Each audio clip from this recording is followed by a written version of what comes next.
సమరం న్యూస్ ఛానల్కు స్వాగతం. ఈనాటి ముఖ్యాంశాలు: కట్టుదిట్టం, చట్టబద్ధం, ఇక అమరావతి పార్లమెంట్లో చట్టబద్ధత దిశగా అడుగులు, వందే మాతరంపై పార్లమెంట్లో చర్చ, పోర్టుల చెంత 8 నయా నగరాలు, గాడిన పడుతున్న ఇండిగో, నిర్లక్ష్యాగ్నికి నిండు ప్రాణాలు బలి, బరువును తగ్గించే పల్లీలు. ఈరోజు వార్తలను చూద్దాం. కట్టుదిట్టం, చట్టబద్ధం, ఇక అమరావతి పార్లమెంటులో చట్టబద్ధత దిశగా అడుగులు, ఇక అమరావతికి తిరుగుండదు. ఆంధ్రుల నూతన రాజధాని చట్టబద్ధమైన రక్షణతో భద్రంగా ఉంటుంది, కట్టుదిట్టమవుతుంది. చంద్రబాబు మొదలుపెట్టారు, జగన్ వచ్చి పక్కన పెట్టారు. ఇప్పుడు చంద్రబాబు మళ్ళీ కష్టపడి అమరావతిని గాడిన పెడుతున్నారు. మళ్ళీ జగన్ వస్తే ఎలా అనే ప్రశ్నలకు, సందేహాలకు ఇక తావే లేదు. అమరావతిని కదిలించే శక్తి వారెవరికీ ఉండదు. ఎందుకంటే ఆంధ్రప్రదేశ్ రాజధాని అమరావతి అని పార్లమెంట్లోనే చట్టం చేసేందుకు రంగం సిద్ధమైంది. కేంద్ర న్యాయశాఖ కూడా ఈ బిల్లు ముసాయిదాకు గ్రీన్ సిగ్నల్ ఇచ్చింది. ఇక కేంద్ర మంత్రివర్గం ఆమోదించి పార్లమెంటు ఉభయ సభల్లో బిల్లును ప్రవేశపెట్టడమే మిగిలింది. అక్కడ ఆమోదముద్ర పడితే అమరావతిని మరెవ్వరూ కదిలించలేరు. స్వార్థ రాజకీయాల కోసం మన నగరాన్ని బలి చేయలేరు. వందే మాతరంపై పార్లమెంట్లో చర్చ.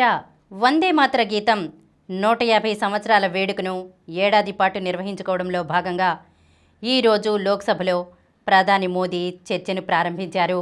వందే మాతరం అనేది ఒక మంత్రం. స్వాతంత్ర్య ఉద్యమంలో దేశ ప్రజలకు శక్తినిచ్చి స్ఫూర్తి నింపింది.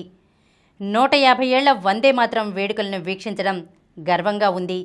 2047 వికసిత్ భారత్ లక్ష్యాన్ని చేరుకోవాలంటే వందే మాతరం స్ఫూర్తి కొనసాగాలి. God save the queen British జాతీయ గీతంకి పోటీగా వందే మాతరం గర్వంగా నిలబడింది అని పేర్కొన్నారు. పోర్టుల చెంత 8 నయా నగరాలు. రాష్ట్రంలోని ఓడరేవుల వెంట 8 పారిశ్రామిక నగరాలను పీపీపీ విధానంలో అభివృద్ధి చేయాలని ప్రభుత్వం నిర్ణయించింది. వినియోగంలో ఉన్న, కొత్తగా నిర్మాణంలో ఉన్న పోర్టుల పరిధిలో వీటిని మెరుగుపరచనుంది. ఆయా పోర్టులు అవసరాలకు అనుగుణంగా క్లస్టర్ల ఏర్పాటుకు ఏపీ మ్యారిటైమ్ బోర్డ్ ప్రతిపాదనలు సిద్ధం చేసింది. విశాఖపట్నం, కాకినాడ, మచిలీపట్నం, రామాయపట్నం, మూలపేట, దుగరాజపట్నం, రాంబిల్లి, కృష్ణపట్నం పోర్టుల పరిధిలో వాటిని అభివృద్ధి చేయబోతోంది. పోర్టు నుంచి 100 కిలోమీటర్ల పరిధిని పోర్టు ప్రాక్సిమల్ ఏరియాగా గుర్తించి తదనుగుణంగా ప్రణాళికలు, మాస్టర్ ప్లాన్ను ఏసీఎంబీ తయారు చేసింది. ఈ పరిధిని గోదాములు, నివాస ప్రాంతాలు, ఆఫీస్ స్పేస్, ఇతర ప్రాజెక్టుల ఏర్పాటుకు అనుగుణంగా జోన్లుగా విభజించి వాటి ఆధారంగా భవిష్యత్తులో వచ్చే ప్రాజెక్టులకు అనుమతులు ఇవ్వనున్నారు. దీనికోసం స్వల్ప, మధ్య, దీర్ఘకాలిక లక్ష్యాలతో ఏపీఎంబీ ప్రణాళికలు రూపొందించింది. గాడిన పడుతున్న ఇండిగో విమానయాన సంస్థ పరిస్థితి క్రమక్రమంగా మెరుగుపడుతోంది. ఆదివారం ఆ సంస్థ 1650 విమానాలను నడిపింది. రద్దయిన విమానాల సంఖ్య శనివారంతో పోలిస్తే ఆదివారం 650కి తగ్గాయి. నెమ్మదిగా గాడిలో పడుతున్నాయని సంస్థ ముఖ్య కార్యనిర్వహణాధికారి పీటర్ ఎల్బెర్స్ తెలిపారు. 10వ తేదీ కల్లా కార్యకలాపాలు సాధారణ స్థితికి వస్తాయన్న ఆశాభావాన్ని ఆయన వ్యక్తం చేశారు. ఎయిర్పోర్టులకు రావాల్సిన అవసరం లేకుండానే విమానాల రద్దు విషయాన్ని ముందస్తుగానే ప్రయాణికులకు తెలియజేస్తున్నామని చెప్పారు. సమయపాలన రేటు కూడా మెరుగుపడుతోందని, 6 మెట్రో నగరాల్లో శనివారానికి ఇది 20.7% చేరిందని ఇండిగో వర్గాలు తెలిపాయి. రద్దయిన, తీవ్రంగా ఆలస్యమైన విమానాలకు సంబంధించి ఇప్పటి వరకు రిఫండ్ల రూపంలో ఇండిగో 600 కోట్ల రూపాయలు విడుదల చేసిందని ప్రభుత్వం ఆదివారం వెల్లడించింది. 3000 బ్యాగేజీలను కూడా ప్రయాణికులకు అప్పగించిందని తెలిపింది. నిర్లక్ష్యానికి నిండు ప్రాణాలు బలి. నిర్లక్ష్యానికి గోవాలో 25 నిండు ప్రాణాలు బలయ్యాయి. అనుమతి లేకుండా నిర్మించిన ఇరుకైన ద్వారాలున్న భవనంలో ఏర్పాటు చేసిన నైట్ క్లబ్లో శనివారం రాత్రి సిలిండర్ పేలి భారీ అగ్ని ప్రమాదం చోటు చేసుకుంది. దీనికి బాణసంచా తోడు కావడంతో తీవ్రత పెరిగింది. పణజీకి 25 కిలోమీటర్ల దూరంలోని అర్పోరాలో ఉన్న బిర్క్బై రోమియో లేన్ నైట్ క్లబ్లో రాత్రి 11:45 సమయంలో ఈ ఘటన జరిగింది. అగ్ని ప్రమాదం జరిగిన మొదటి అంతస్తు నుంచి అంతా గ్రౌండ్ ఫ్లోర్కు రాగా అక్కడ ఊపిరాడక ఎక్కువ మంది చనిపోయారు. చనిపోయిన వారిలో 5 పర్యాటకులు, 20 మంది సిబ్బంది ఉన్నారు. ప్రమాదంపై రాష్ట్రపతి ద్రౌపది ముర్ము, ఉపరాష్ట్రపతి సిపి రాధాకృష్ణన్, ప్రధాని మోదీ, కేంద్ర హోంమంత్రి అమిత్ షా దిగ్భ్రాంతి వ్యక్తం చేశారు. మరణించిన వారి కుటుంబాలకు 2 లక్షల రూపాయల చొప్పున ఆర్థిక సాయాన్ని ప్రధాని ప్రకటించారు. గోవా ముఖ్యమంత్రి ప్రమోద్ సావంత్కు ఫోన్ చేసి వివరాలను తెలుసుకున్నారు. బరువును తగ్గించే పల్లీలు. వేరుశనగ గింజల్లో మాంసకృతులు, కొవ్వు పదార్థాలు అధికం. వీటిలో క్యాలరీలు కూడా ఎక్కువే. 100 గ్రాముల పల్లీల నుంచి 600 క్యాలరీలు వస్తాయి. తక్కువ పిండి పదార్థాలు ఉండడం, గ్లైసెమిక్ ఇండెక్స్ తక్కువ కావడం వల్ల మధుమేహం ఉన్నవారికి ఇది మంచి ఆహారం. పల్లీలను తక్కువ మొత్తంలో తీసుకున్నప్పటికీ వాటిలోని మాంసకృతులు, కొవ్వులు, పీచు పదార్థాల వల్ల ఎక్కువసేపు ఆకలి వేయకుండా ఉంటుంది. కాబట్టి వేయించిన చిరుతిళ్ల స్థానంలో వేరుశనగ గింజలను తీసుకున్నప్పుడు బరువు నియంత్రణలో ఉంటుంది. వేరుశనగలోని కొవ్వులో ఉండే మోనోశాచురేటెడ్, పాలీశాచురేటెడ్ ఫ్యాటీ ఆమ్లాల వల్ల, మాంసకృతుల వల్ల శరీరంలో జీవక్రియ వేగం కొంత పెరుగుతుంది. కాబట్టి తగు మోతాదులో పల్లీలు తీసుకున్నప్పుడు బరువు తగ్గేందుకు కూడా ఉపయోగపడతాయి.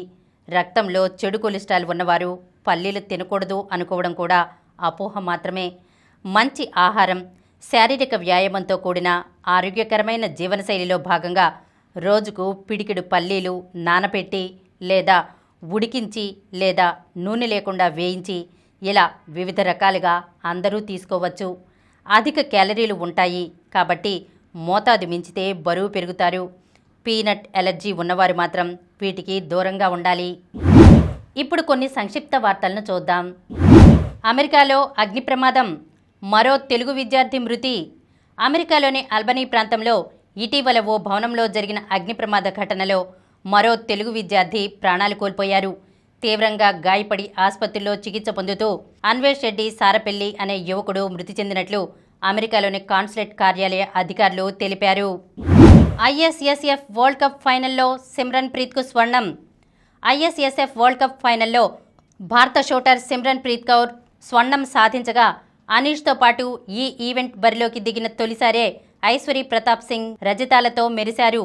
ఆదివారం జరిగిన మహిళల 25 మీటర్ల పిస్టల్ తుదిపోరులో సిమ్రన్ ప్రీత్ 41 పాయింట్లతో టాప్లో నిలిచి పసిరి పథకాన్ని సొంతం చేసుకుంది. జూనియర్ హాకీ వరల్డ్ కప్ సెమీస్లో యువ భారత్ ఓటమి. జూనియర్ వరల్డ్ కప్లో భారత హాకీ కుర్రాళ్ల కథ ముగిసింది. ఆదివారం జరిగిన సెమీఫైనల్లో భారత్ 1-5తో డిఫెండింగ్ ఛాంప్ జర్మనీ చేతిలో చిత్తుగా ఓడింది. ఇంగ్లండ్తో యాషెస్ సిరీస్ రెండో టెస్ట్లోనూ ఘన విజయం. ప్రతిష్టాత్మక యాషెస్ సిరీస్లో ఆతిథ్య ఆస్ట్రేలియా జోరు అలా ఇలా లేదు. తొలి టెస్ట్లో కేవలం 2 రోజుల్లో 8 వికెట్లతో ఇంగ్లండ్ను చిత్తు చేసిన కంగారూలు రెండో టెస్ట్లోనూ అంతే తేడాతో ఘన విజయం సాధించారు. మరిన్ని వార్తా విశేషాలతో రేపటి సమరం న్యూస్ ఛానల్లో మళ్ళీ కలుద్దాం.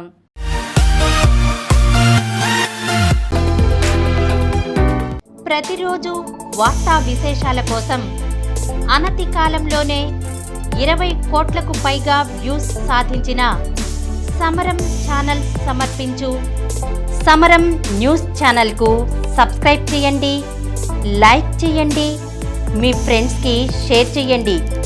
అలాగే ప్రక్కనున్న గంట సింబల్ని ప్రెస్ చేయడం మర్చిపోకండి.